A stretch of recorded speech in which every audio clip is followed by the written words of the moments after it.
شروع اللہ کا نام لے کر جو بڑا مہربان نہایت رحم کرنے والا ہے۔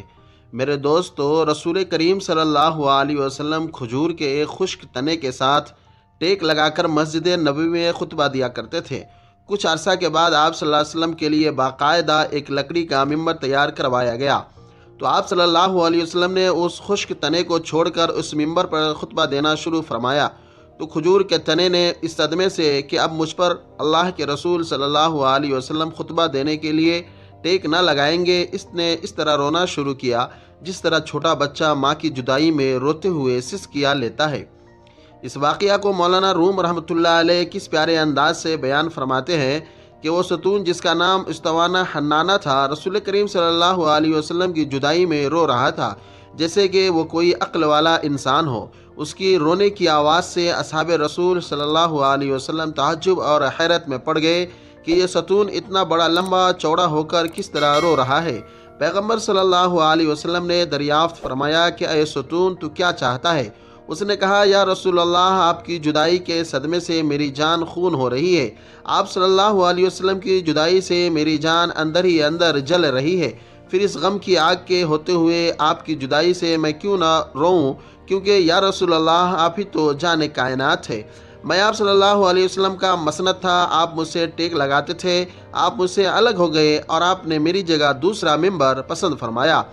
حضور صلی اللہ علیہ وسلم نے ارشاد فرمایا کہ اے مبارک ستون، اگر تو چاہتا ہے تو تیرے لیے دعا کر دوں کہ تو سرسبز و شاداب اور ہمیشہ پھلدار درخت ہو جائے اور تیرے پھلوں سے ہر مشرق و مغرب میں رہنے والا انسان فائدہ اٹھائے، یا تو عالم آخرت جنت میں رہنا چاہتا ہے اور تو ہمیشہ کے لیے وہاں تر و تازہ ہونا چاہتا ہے۔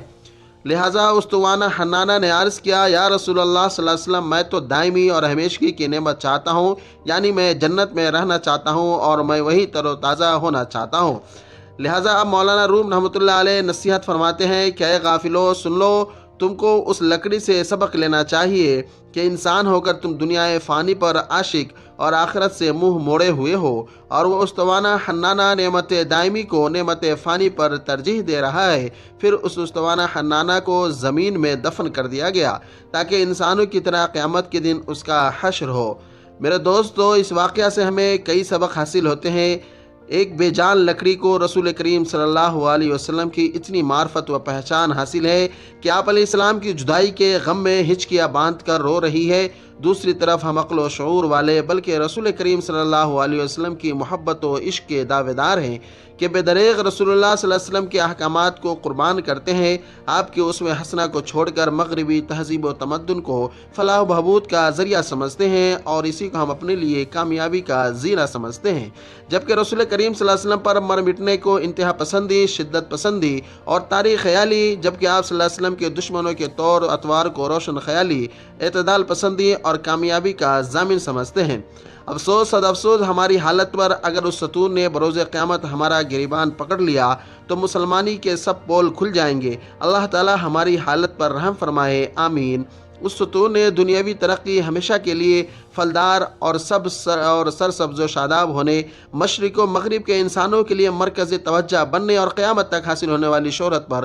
آخرت اور جنت میں آپ صلی اللہ علیہ وسلم کے ساتھ کو پسند کیا اور وہاں رہنا انہوں نے اپنے لیے اختیار کیا۔ واقعتاً وہ لکڑی کا خشک ستون بڑا عقلمند، بڑا عاشق، بڑا عارف تھا، لیکن ہم عقلمند، تعلیم یافتہ، دانشور پتھر اور لکڑی سے بھی گئے گزرے ہیں، اس لیے ہم اس دنیا میں اور اس دنیا کے چکر میں پڑ کر کے ہم اپنی آخرت کو برباد کر رہے ہیں۔ لہٰذا اللہ تبارک و تعالیٰ سے دعا ہے کہ اللہ ہمیں صحیح سمجھ کی توفیق عطا فرمائے اور ہمیں دین اسلام پر صحیح طریقے سے چلنے کی توفیق عطا فرمائے، محبت رسول ہمارے دل و جان میں پیدا فرمائے۔ خدا حافظ، فی امان اللہ۔